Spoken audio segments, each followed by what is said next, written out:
been very interesting for me today. I think it's been a really interesting morning. So it's definitely very useful.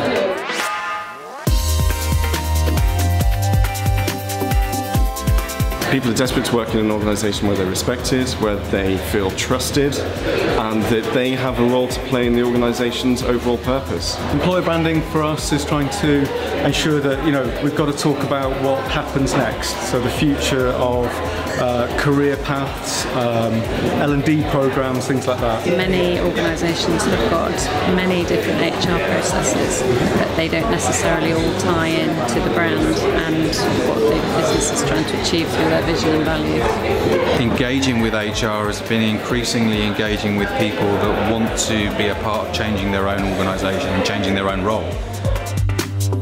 I think what I've been so pleased about in terms of this first Future Talent workshop that we've done is that in terms of the three speakers, I felt there was a really nice narrative flow. My presentation today was around something called the value motive, which is something we try and measure within an organisation. And really it's about understanding what an organisation's purpose is. Many organisations have largely lost sight of a value motive around serving the needs of society, and our view is that those organisations that understand that their value motive has a societal dimension tend to be more valuable over the long term. The stuff that I was talking about today was the importance of building a brand inside out. So way before you even start to think about what's my employer brand, how's that going to function, start inside the organisation. Your people are your biggest brand asset. They're out there in the world spreading your brand DNA, and so actually if you look after them and create the right kind of working environment and turn those into advocates, then your brand as an employer looks after itself.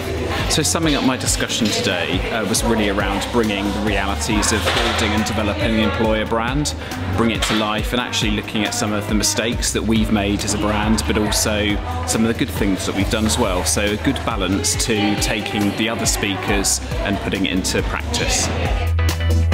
I think the key takeaway I've taken away from today's event is about the human capital and understanding what the purpose of an organisation is, and getting the two to marry up, and really understanding that your brand is your brand. There isn't a separate employer brand and your brand to your customer. They are both the same thing. I think there's a really interesting point today about there isn't an employer brand and a consumer brand, it's all one brand, and I think that's really interesting. You can't say you're one thing and do something different.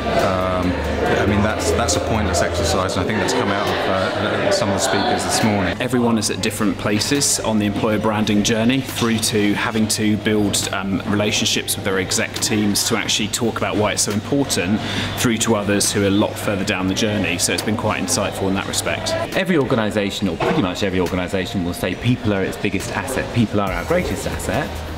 And yet actually, in terms of the asset management of that, it's most organisations' biggest weakness. What we've seen today is people feel as though they've not just got permission to speak about changing their organisation and being a catalyst for that. A lot of people are putting their hands up and saying, okay, how can I be supported in doing that? This is not a project, it's a way of life.